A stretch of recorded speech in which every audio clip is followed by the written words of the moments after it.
right, it's Friday. Friday in the lift business is always a good thing. Well, tomorrow we're gonna do some work at the farm and bring the guys with me. Some volunteer work for a local dairy farm, helping them.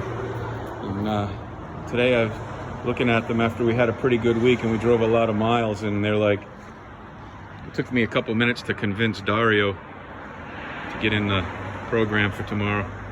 But today's delivery, Universal 8000 FP. We put it on the ground. Customer's got this old factory building they're gonna renovate and use for classic vehicle storage.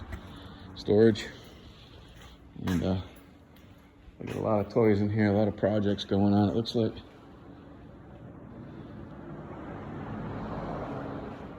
F-250 there.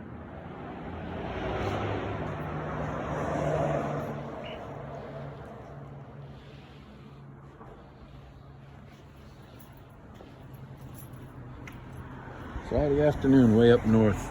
Well, thanks for tuning in. I hope you had a great week out there, and we'll be back online on Monday. Enjoy your weekend.